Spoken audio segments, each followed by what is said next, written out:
Dixie here. With the U.S. celebrating Thanksgiving this week, I wanted to share some things that backpacking and spending time out in nature has made me grateful for that maybe I once took for granted.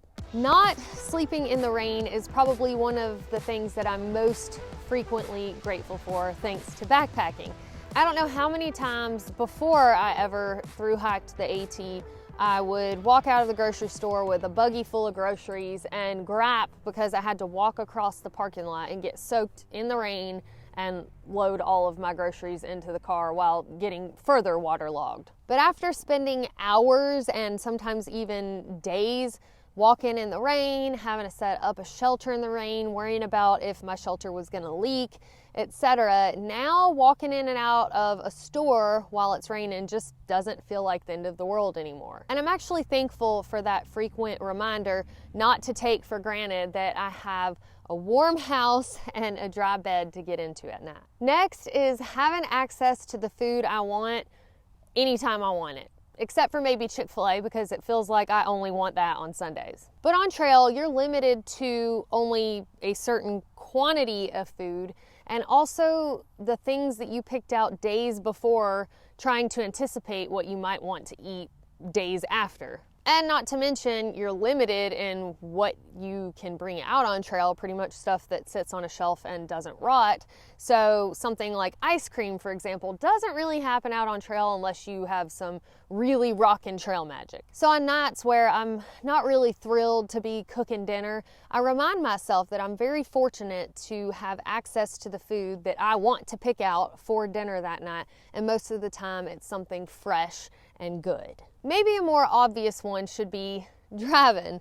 I really do enjoy life at 2 miles per hour, my typical pace on the trail, and you get to soak in so much more that way. But let's be honest, modern technology can be really nice, and that's something that I've grown to appreciate the more I've abused my feet over the years. And it's really interesting that when you hop off of a long backpacking trip, like a thru hike especially, it seems so weird to be traveling so quickly down a road. So anyway, I guess it is nice to have that option, and it's something that I feel like most people nowadays definitely take for granted. Running water.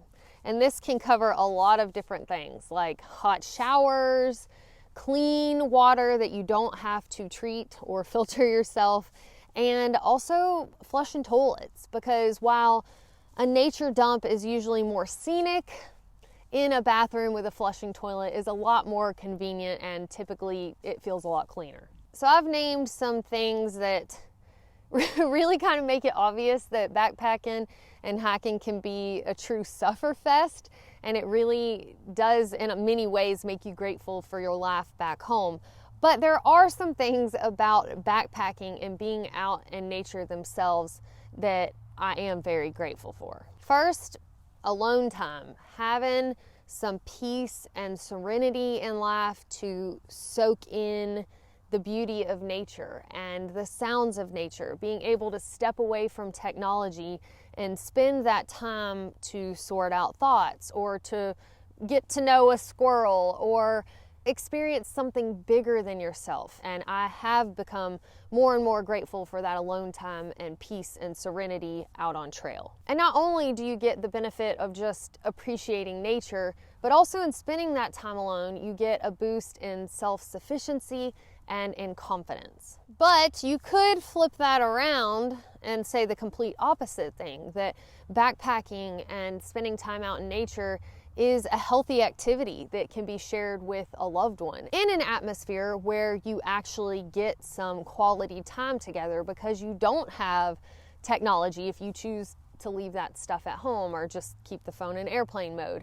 You're able to notice things together, especially with little kids doing things like scavenger hunts, or even with a romantic partner watching the sunrise or the sunset, not just television. Something else that I've really grown to appreciate about my time in the wilderness over the years is delayed gratification. Learning to really appreciate that takes time. Having experiences where it takes you several days to get to your end point, it's a goal that you constantly have to work towards. And then if you extend that into something like a really long distance hike or a through hike, then you're building on that ability to really not only even just tolerate delayed gratification, but to really respect it and appreciate it. Because while we are so used to having things right at our fingertips, that's not always necessarily the most healthy thing for us. I've really seen for myself that this helps me hone in that ability to put my nose to the grindstone and make something happen. And that way I'm not so discouraged when I don't see instant results. For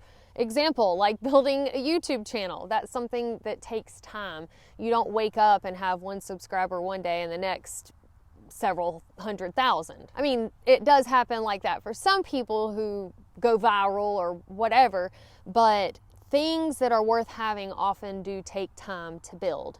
And so being out there backpacking, I really think helps ingrain that into us. And finally, the one thing that I feel people don't appreciate enough unless they start losing it is their health. I know this is something that I don't typically think about, and for years of backpacking, I haven't truly appreciated that I have the physical ability to load a pretty heavy pack onto my back and use my 2 feet to go out there in the wilderness and see incredible things that can't be seen except for by the power of my own 2 legs. But health is something that typically we have some control over. So if you're at a place where you don't feel like you're able to live at your full potential because of your health, it is something that you can learn more about and try to work with and be as healthy as you can be. So we do take it for granted, but often it is something that if we're not happy with, we can change. But even if we're in a place where, you know, for example, you might know that you're never going to be able to backpack again because of whatever limitations you have. My guess is if you're watching this video, you're probably somebody that likes to watch videos about nature or experiences out in the wilderness. So are you grateful for the vision that you have to be able to at least enjoy nature in that way? So as long as you're able to fog a mirror, then you've got something to be thankful for. So anyway, not trying to preach it, y'all, but those are some of the things that backpacking has made me realize I'm grateful for. And just a little side note here, in the spirit of being thankful, I want to say a special thank you to all of the trail maintainers out there, because without y'all out there cutting the trails, keeping them up, we couldn't go out and enjoy backpacking and hiking, at least not as easily. You couldn't just take a stroll from Georgia to Maine or Mexico to Canada, and not even just the bigger Triple Crown trails, but even the local trails. So if y'all are feeling extra grateful this year, you can think about your local trail systems or some of your favorite trails, and maybe offer up some extra hands. If you're not physically able to do that, I'm sure monetarily they would appreciate your support because they've got to buy tools, supplies, etc. Anyway, that's all I have to say about that. But I would love to hear in the comments below some things that maybe hiking and backpacking have made y'all grateful for. Thank y'all so much for watching, and I hope all of you have a wonderful Thanksgiving.